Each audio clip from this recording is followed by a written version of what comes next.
Hello. Hi, everyone. Welcome to UCISA's Digital Capability Group 60-Minute Tech Talk. My name is Lorraine Barkley. I am a Digital Capability Group member of the committee. There's about 11 of us, and today I will be your host. So this webinar will be recorded and published on the UCISA website, as well as the Digital Capability Community Forum, as there were no objections at the time of booking. Okay, so I want to just start with a quick icebreaker, and I just want to find out where you are. So there's 10 of us. We were expecting a few more people. Maybe they'll join us later, but I just want to know, where in the world are you? So where in the UK are you? If you could just go to the left-hand side of your screen, there's a chat facility. If you could just type in there whereabouts in the UK you are at the moment.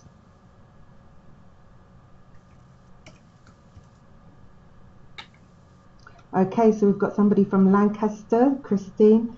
Okay, Central London, East Midlands, London. I can see some more people typing. Bath.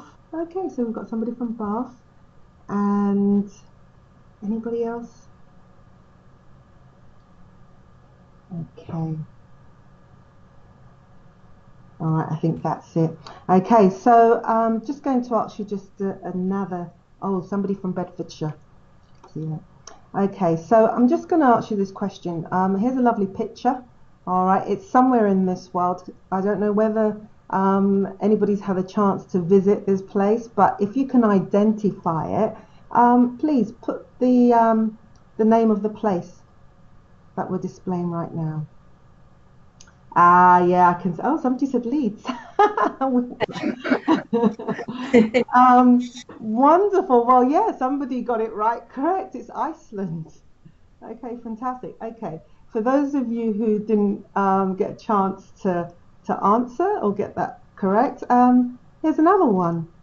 Okay, so this is a little bit warmer climate here. I think this is what they call a beach cave.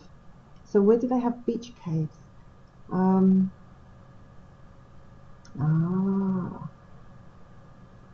Wonder if anybody. Okay, I didn't know they had them in Thailand, but no, it's not Thailand. Okay, well, I don't think anybody else can guess. It's Mexico. All right, so here's another one. Okay, so this one's a bit closer to us. Okay, so where in the world is this? Any ideas? I think you could actually, take a train there.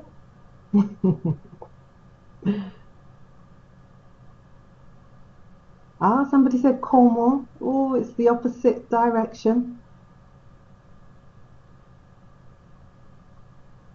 It looks like the Jurassic Coast. In fact, it's actually the Highlands. Okay, so thank you for that. So I'm just going to move on quickly and just say, where in the world would you like to be? This is the last question. So where in the world would you like to be today? All right. So I'm hoping that you're going to say right here now, yeah, so that you can hear Dilly Fung talk about the connected curriculum. But after this meet in Spain, okay, Krista says he'd like to be in Spain. Is it warm in Spain or is it snowing? I don't know. I know that it's quite cold in Europe at the moment, isn't it?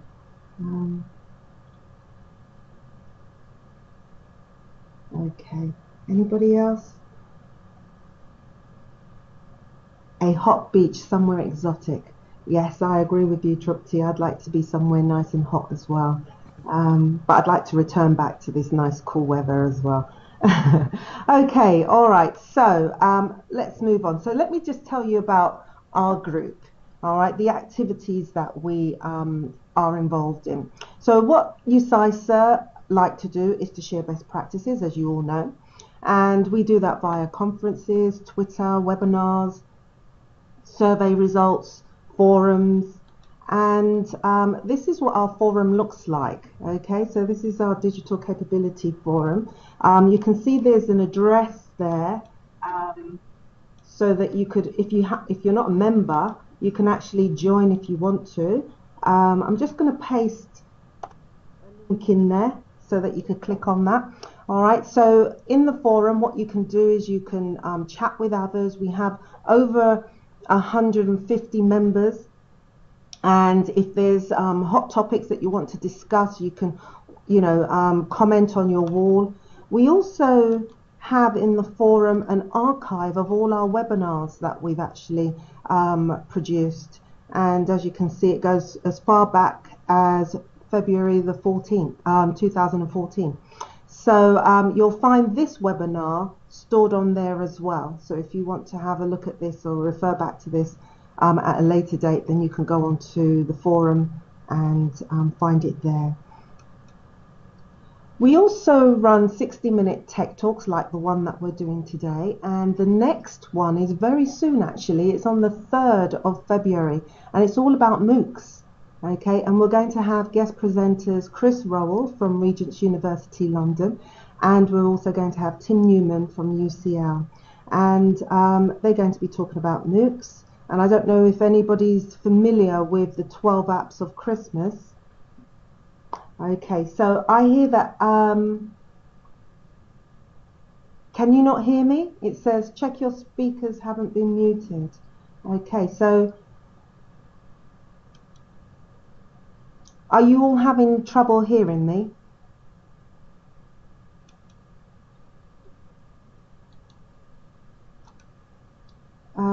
Oh, so you can hear me. Okay, you can all hear me. All right, fine. Okay, so so as I was saying, I'm not sure if you're familiar with the 12 apps of Christmas, but you'll be able to hear more about that on the 3rd of February. But if anybody wants to share any projects or any hot topics, this is the platform that we're providing to the community to do so. So if you do, and you're interested in presenting on one of our 60-minute tech talks, then please just contact me, lbarclay@sgul.ac.uk. All right, and we can give you that opportunity. We're even looking for people to demonstrate different bits of software too. Okay. Another thing that we do, another activity that we're involved in is the conferences. We run conferences on a yearly or a regular basis anyway. And the next one is happening this year. We have a spotlight on digital capability number 3, and it's all about the student futures, equipping students to thrive in a digital age. And that's going to take place on Wednesday and Thursday, which is the 24th and the 25th of May, and it's going to be at the Spark, and that's at Southampton Solent University Conference Centre.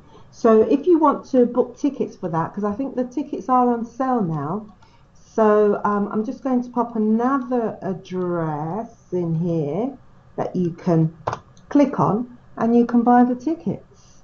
All right, so and I have to sort of like warn you that the previous conferences, the tickets went really quickly. Okay, so please, go about it very quickly. All right, so today we are talking about UCL's Connected Curriculum. And why are we doing this? Well, what we're doing is we're revisiting some of the case studies from the UCISA Digital Capability 2014 survey. And UCL was one of the winners. There were about 11 winners. And I'm so sorry if you can hear Dilly. I'm just going to mute her because I can hear some feedback there. But yeah, so as I was saying, so UCL Connected Curriculum was one of the winners.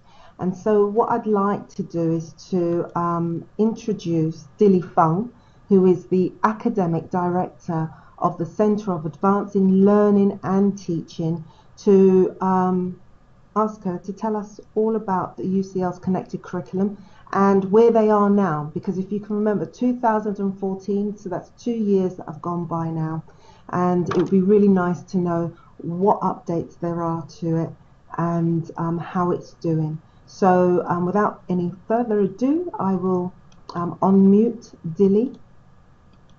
And Dilly, would you like to take over the presentation?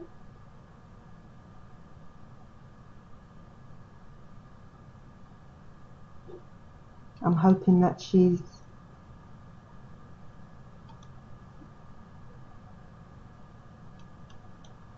Okay. I don't know if you can hear me now. Oh, I can hear you now, Dilly. Yes, I can hear you. Are you having issues? We're having technical issues, I'm afraid. I think we'll be okay now. We just need to take over as presenter here. Yes, please. I'm just now on Steve Rowett's machine, who kindly came along for backup, because mine keeps disconnecting itself from the main connection. Okay, that's fine. Can you make us presenter, please? Can you make Steve a presenter? I do believe that you are presenter. You are a presenter. We can't see a button which is enabling us to take over as presenter for some reason, although it was visible on the other system perfectly well. Okay, so it does say that you are. You're up at the top. Yeah. It says you're presenting. Maybe just say next slide when you want to move forward. Yeah. Just run through the slides, and I'll just indicate if everyone can hear me. That's the main thing. Okay. It'd be good to get moving. So, would you like to move the slide forward? Yes. Yeah, great. Thanks. Yeah. Really delighted to talk with you all today. If we could just move on again to the next slide. Just going to give you an overview. London is all about, and both to give you the sort of underpinnings of it, so because those are very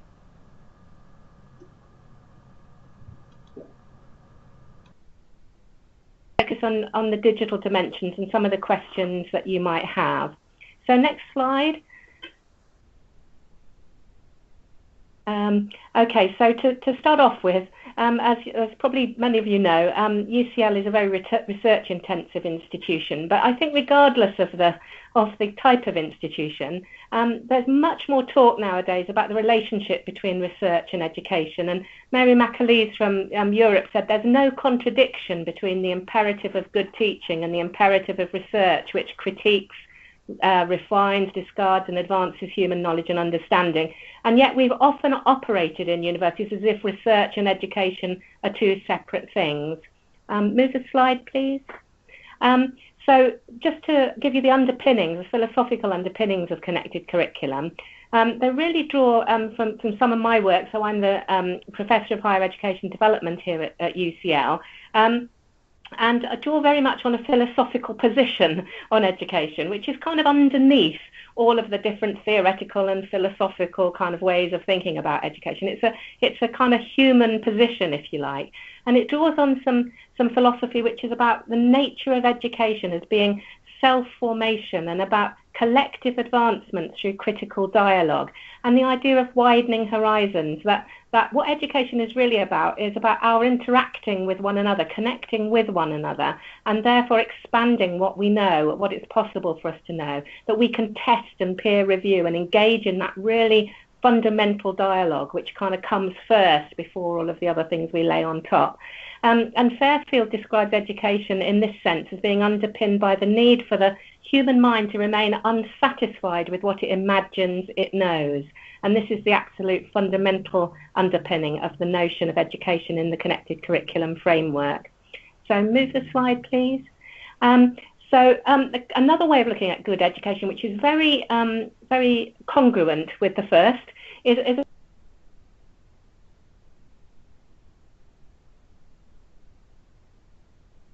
a laureate, a physicist, and many others, where empirical studies are being done that show that students really do learn more effectively through active inquiry-based learning, as long as they've got the support of peer collaboration and dialogic feedback. Next slide, please. And so just to round off this kind of what's this all about, what are the underpinnings? it's not just a kind of internal conceptual thing about the nature of education. It's about what is education for in the world. And drawing on a UNESCO statement, we talk very much about education being for the global common good, embodying a shared responsibility for a sustainable future. These values are absolutely crucial to all of the kind of practical and technical steps that we take to try and take curriculum development forward at UCL. So really wanted to emphasise those to start with.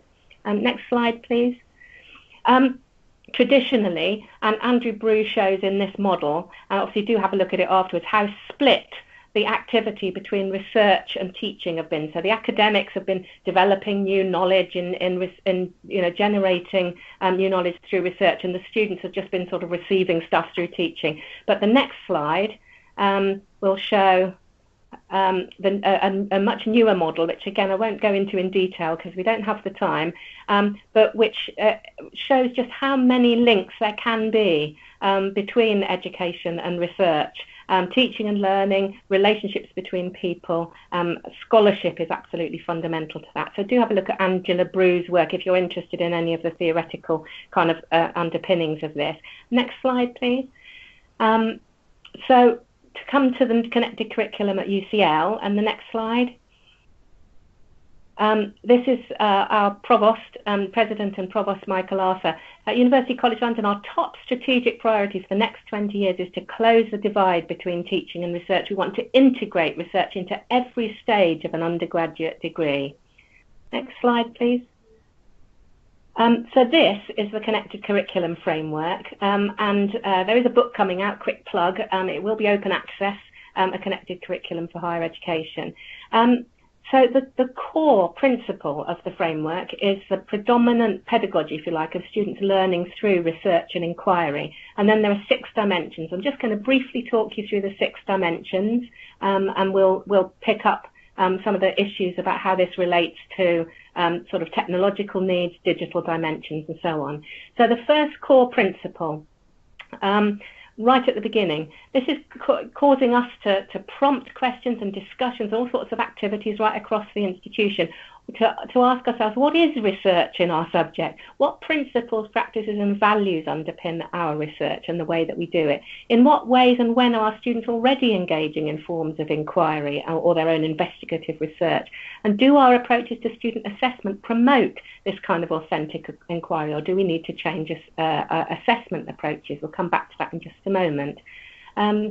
So connecting with research and researchers is the first of the 6 dimensions.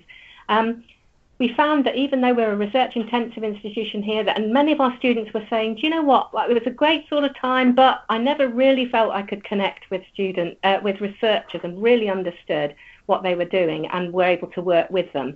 So we're asking ourselves, are students introduced into and inspired by the latest research in the field? Do their courses and the wider activities and events in the department enable them to meet, to learn from, and even challenge researchers?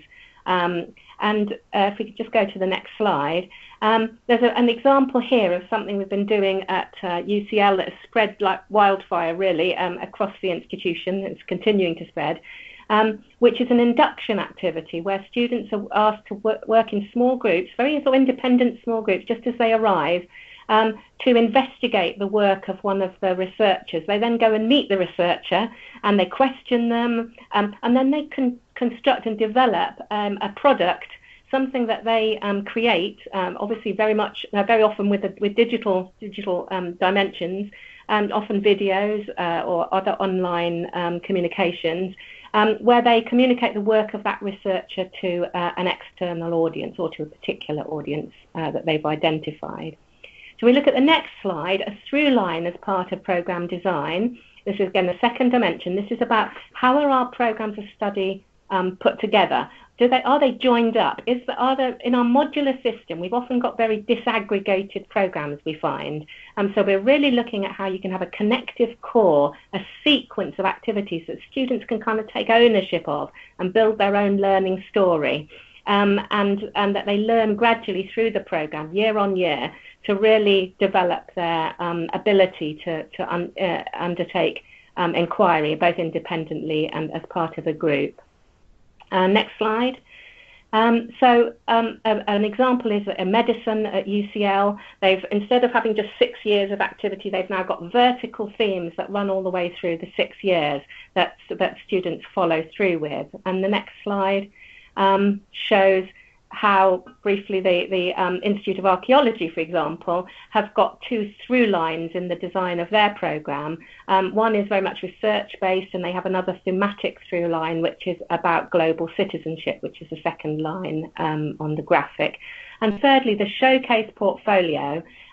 This is a concept that's really being developed and not, it's very difficult to be this brave, but we're really promoting as part of the Connected Curriculum activity. But what about if we move to a situation where we really look at the benefits of program-wide assessment, showcase portfolios, which are now allows students, particularly through the sort of through-line activity, to curate and develop and come back to and improve on work with perhaps an analytical wrapper where they've kind of analysed what they've been learning. And there's an example from the University of Sydney where towards the end of their programme, students take from different entries they've made into a portfolio, and they curate them into a sort of presented summary, if you like, of everything that they're proudest about achieving, and that obviously meet the intended learning outcomes of the programme. So the next slide. Some of these are not quite so complicated. That's probably the most complicated one I've just described. Students make connections across subjects and out to the world. And this is very much about building on interdisciplinarity, giving students the opportunities to see through different sort of lenses of ways of understanding, big challenges. Are students encouraged to really step outside their home areas and connect in with students from other disciplines? And we're looking at all sorts of different ways in which that's possible. And the next slide. The workplace connections, again, this won't come as a surprise to anyone, but obviously what we want students to do is to really understand the connection between their academic learning and workplace learning and workplace skills and so on. And that kind of, in many contexts, it seems sort of obvious, but we're really looking at specific ways in which we can make students, put students in a position where they can fully articulate what it is they can do, their conceptual and practical connections between their academic learning and the lifelong learning they need for employment. And the next slide.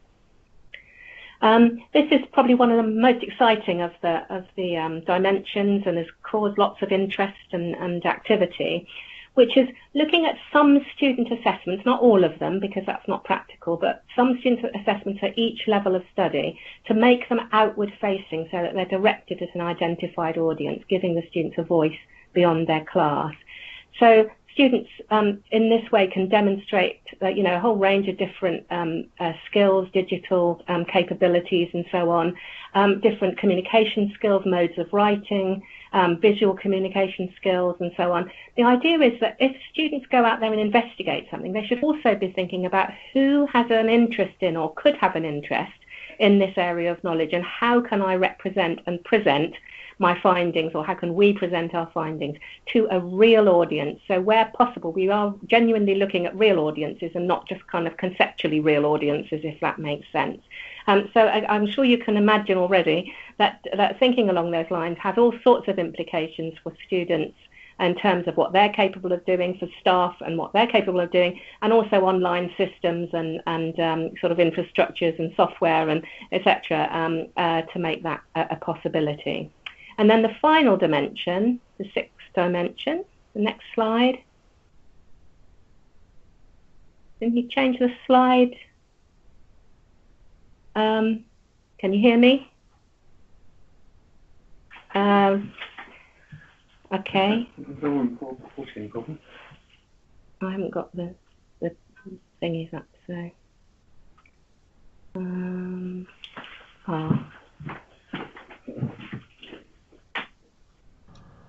Sorry.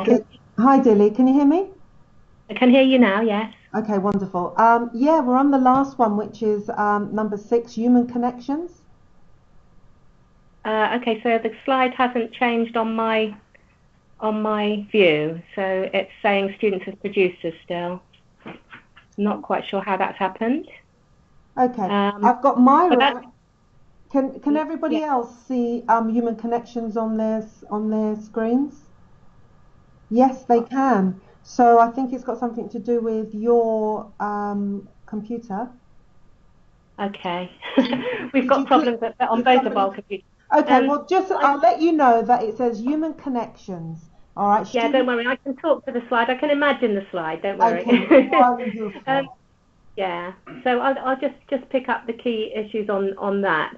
So the sixth dimension is about the human connection. It's about students really connecting with one another. So this is about interpersonal communications. It's about how students collaborate and connect with one another, both within their cohorts and across cohorts as well, because we're really looking at what are we missing when we're not properly connecting, for example, our PhD students with our students on talk programs, or master students with undergraduate students, and how can we think of the curriculum much beyond just an accredited program, if you like, to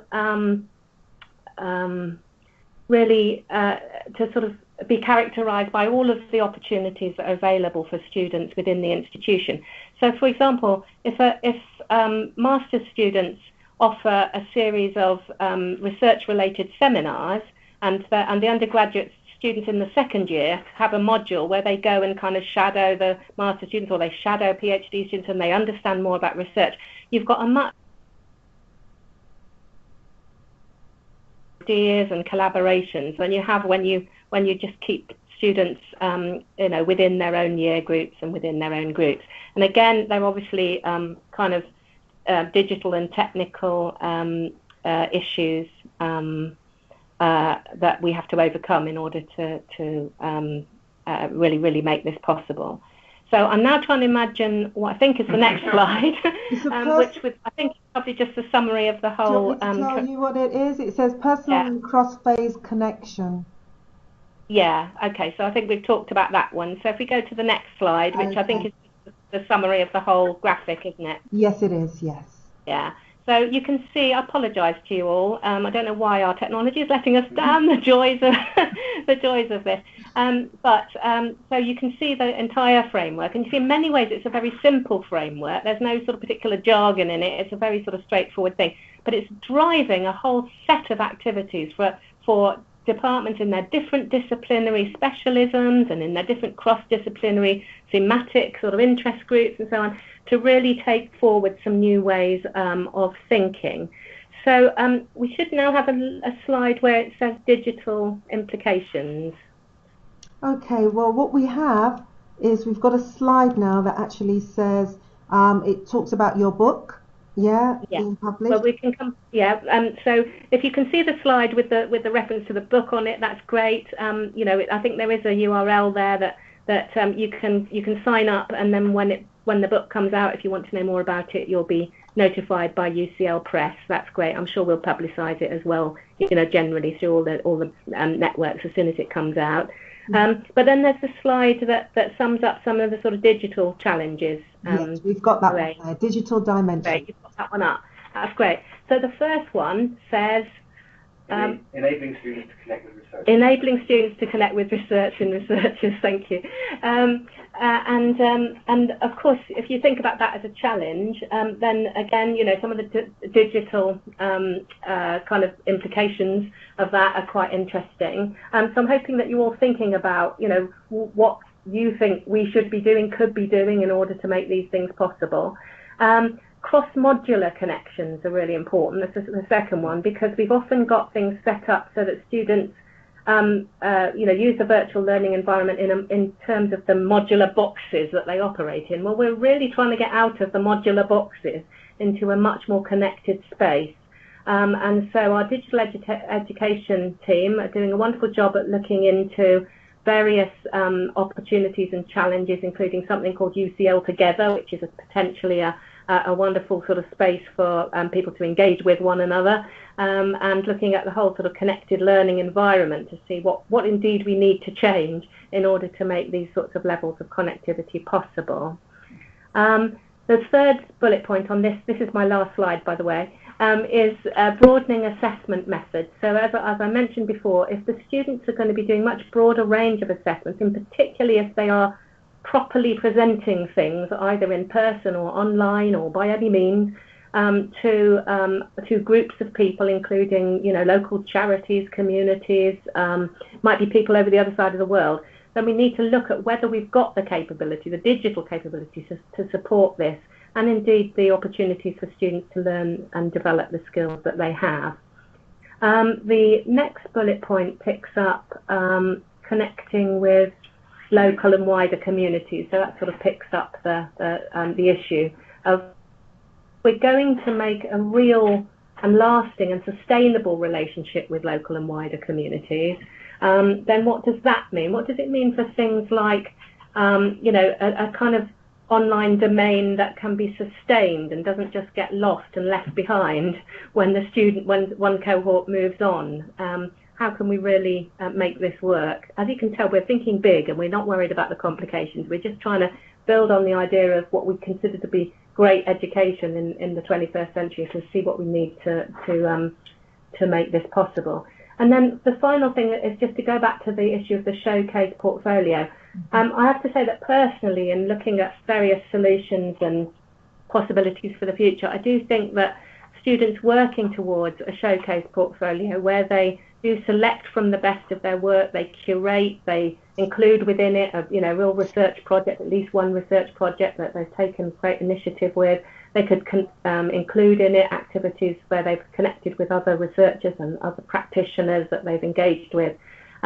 It helps to solve some of these other problems, as long as we can have some sort of means by which a showcase portfolio can become available, not only for the students at the time of the programme, but that they can take with them. Because the idea here would be, this would be the thing that they would link to from their LinkedIn page or something similar, and that employers would be able to be directed to the best of their work because it would have this outward-facing dimension. Of course, students will always want to have things that are sort of private and more reflective and more analytical, and that would be in a separate space. But we're looking here at the outward-facing curated elements that would sum up, if you like, the best of what a student can do, and that would be the best of what they've done within the taught program in the sense of everything that's specifically planned for that, but also bringing in elements where they've gone beyond and they've connected out, they've taken initiative, to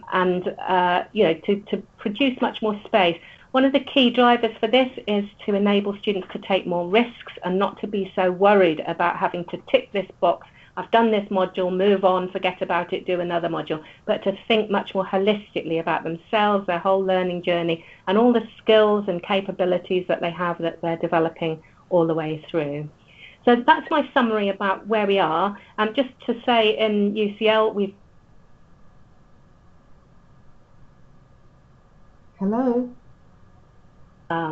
Could you say what one that department again is doing is very different from what another department is doing, but every department this year, as part of a sort of institutional requirement, is benchmarking where they are against the 6 dimensions, and then we'll be looking for a 2-year plan for where each department is going. So I'm sure that will give you... Okay, I think I've just been disconnected. I can hear you. Okay. I can hear you. I'll be back in business on there. Or maybe yeah, let's see. Billy, can you hear us? I don't know if you can still hear me. You can hear me now? Okay, we've just been told we were disconnected, so apologies for that. If you can hear me, I'm really ready to take questions, although I can't actually see any questions on my layout, so I'll move, or Steve will shout out some questions for me, because I'm sure you'll have a number of things that you want to ask. So over to you. He is a presenter already. Okay, so I've got Dilly 2, and make presenter, and who's the other ones? Okay.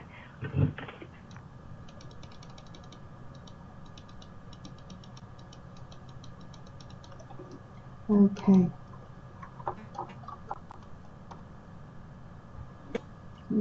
All right, so can you hear me at all? Lovely.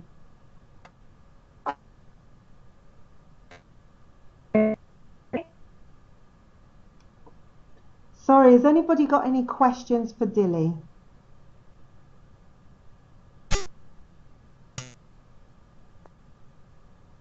We seem to be having technical problems. Can anybody hear me okay?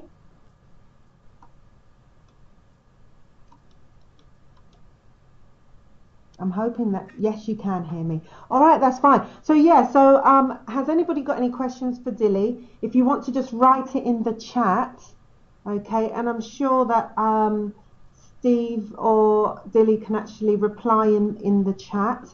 While you're doing that, I'm just going to move on and just say that somebody actually posed a question at the time of booking, and here's the question in front of you. It says, have UCISA been able to identify how much repurposing of the first iteration of the GISC digital capability framework has been happening at an institutional level, or is the evidence pointing to each institution building their own?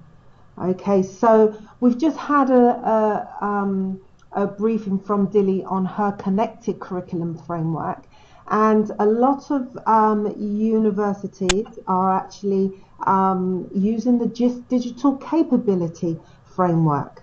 And I posed that question, all right, to my fellow members of the committee, and this is what some people said. So we had Gillian from the University of Salford.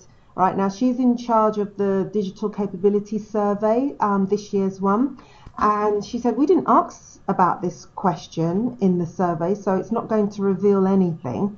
All right.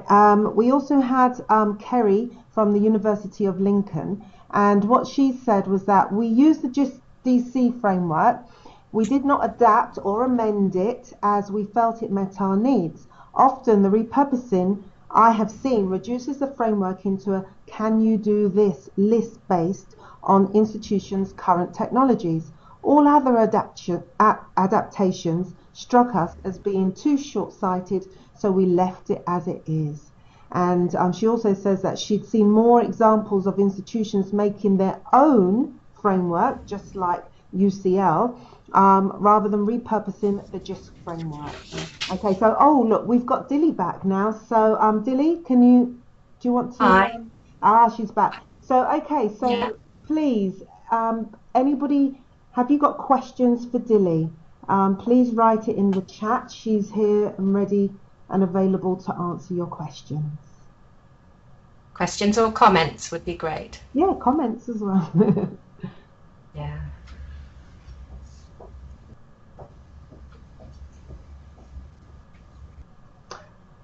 Okay, so there's no questions coming. Oh, okay, Steve is going to be writing one. I was just going to ask you one myself, Dilly.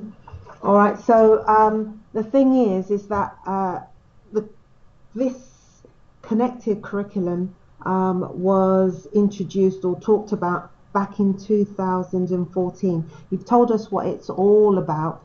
Can you tell us some of the updates, what's been happening in regards to maybe how many people have used a domain of my own, and or have you started to use this facility already, and what the effects are on the students, and so if you could just tell us a little bit more about it.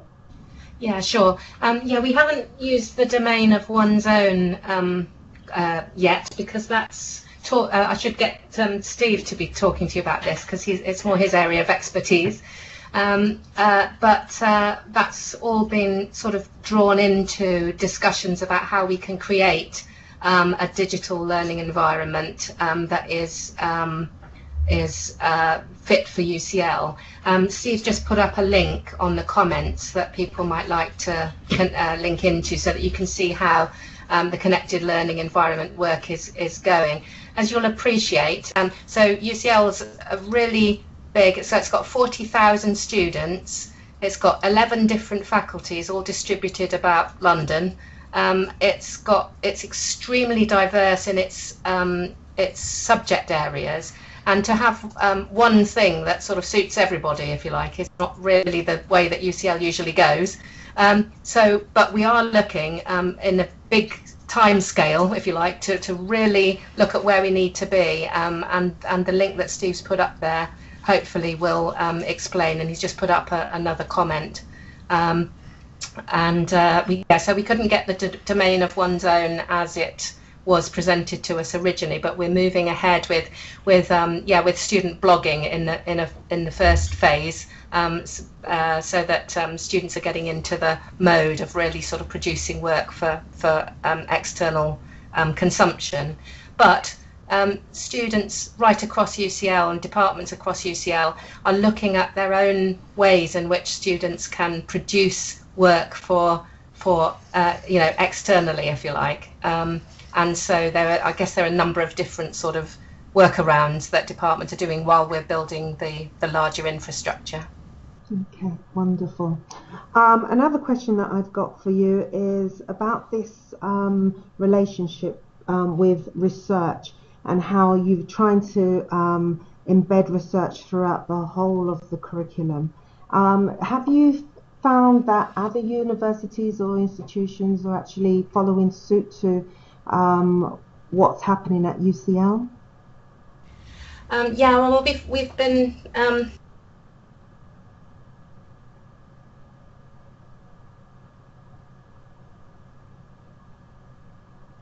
I don't know, 40 or 50 different talks to different institutions, quite a few across Europe as well as in the UK.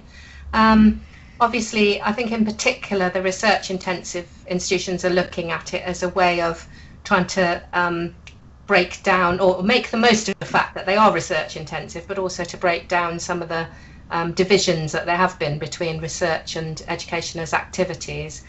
A number of universities are sort of really interested in following with some of the key ideas. I don't think any of them would want to just take something off the shelf that has been sort of developed as a UCL thing, but we've got a number of partner universities that are picking up on particular dimensions, especially the outward facing assessment one and some of the others as well, and also sort of trying to following suit by developing their own sort of simple framework that will actually direct their own priorities and values in their institution. Okay, so it's very quiet from the audience at the moment. It's very quiet, yes. No questions or comments from anybody that's been listening. Yeah. That's unusual. Perhaps they've all stopped for lunch, or maybe they've all. Oh no, it's Steve writing. Steve typing here. Okay. Well, thank you so much, Dilly, for coming and talking to us about the connected curriculum. We'll look at that link that Steve's put up there. That will help us to see, your progress, and what I'd like to do is just to get a feedback from the audience, if you don't mind. So we've still got a few people here, so I'm just going to put up a poll. There are about 8 questions, and they're very quick. If I can just present the first one. Okay, so the question is, were the hosts clear in presenting the information? And so if you could all sort of like do a little vote there. Okay.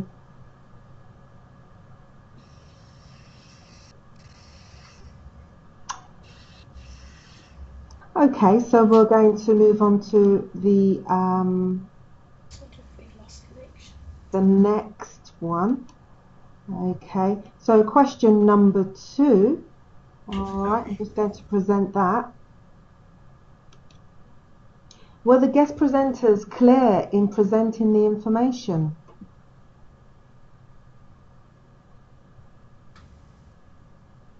Okay.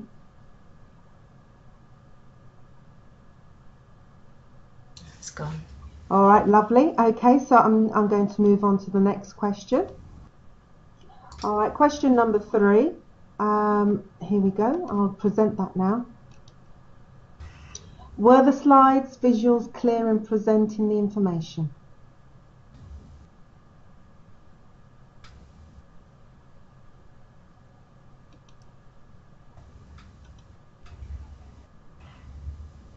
Okay, question number 4. I'm going to present that now. Did you enjoy the webinar?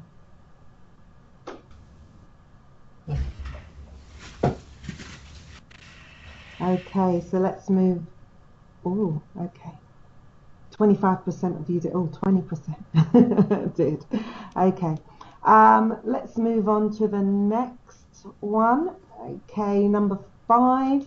I'm going to present that now. Was the webinar beneficial?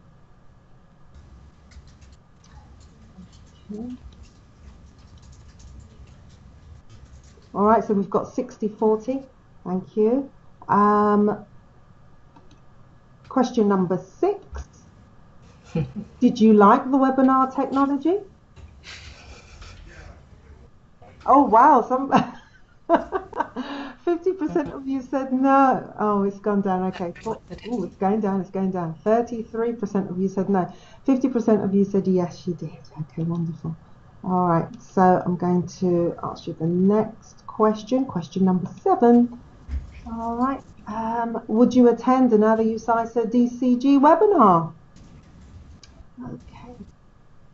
Maybe. 20% of you said maybe. 17%. Okay, lovely. I'm going to move on. Okay. Last question. What topics would you like to hear more on?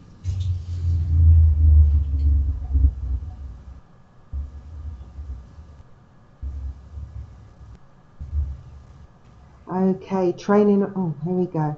So we've got 17% say student-led webinars. That'd be interesting. That would be interesting. Office 365 apps.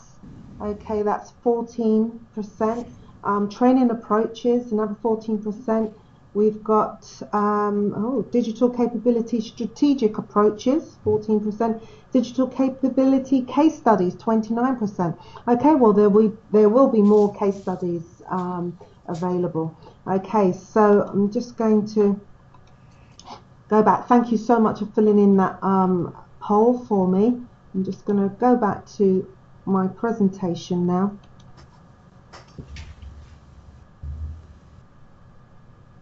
I'm hoping that you can all see the slides. Okay, and I'd just like to say thank you so much, Dilly, for presenting for us for UCISA. It's much appreciated, and I know that you are still talking to more people about your connected curriculum, and I do believe you've got your book that will be published, and here's the address again for anybody that is interested in reading the book. Okay, and I'd just like to also just talk about the 60-minute tech talk, the next one that's coming up, and it's all about MOOCs. It's going to be held on Friday the 3rd of February between 12 and 1, and our guest presenters then will be Chris Rowell from Regent's University London and Tim Newman from UCL again. But this time we won't be using Skype, so for all of you who didn't like the Skype for Business webinar tool, we'll be using Blackboard this time. Okay, so again, if anybody would like to share their experiences or want to talk about hot topics or demonstrate a bit of software, then please contact me at lbarclay@sgul.ac.uk. And I can't believe it, but for the first time, we are actually finishing early. Okay, this is the first time. And yes, I can see that it says apologies everyone for the technical difficulties. It worked perfectly okay in practice, didn't it, Dilly? It certainly did. It did. Everything was fine. So we don't know what was happening afterwards. I think Steve mentioned that you had problems with EduRoam and multiple incompatible versions of Skype for Business. So we do apologise for that, but we hope it doesn't stop you from joining us again next time for our 60-minute tech talk. So I'd like to just say thank you to everyone for coming, and goodbye. Before you actually go, if you have any questions, you've got Dilly's Twitter handle. I'll just post it into the chat. There you go. All right, and so if you want to speak to her about it, you've decided, there's something else I wanted to know, then please contact her via Twitter. Yes? Right. Okay then. Well, thank you very much and goodbye, everyone. Okay, goodbye everyone. Thank you. Some more messages coming through.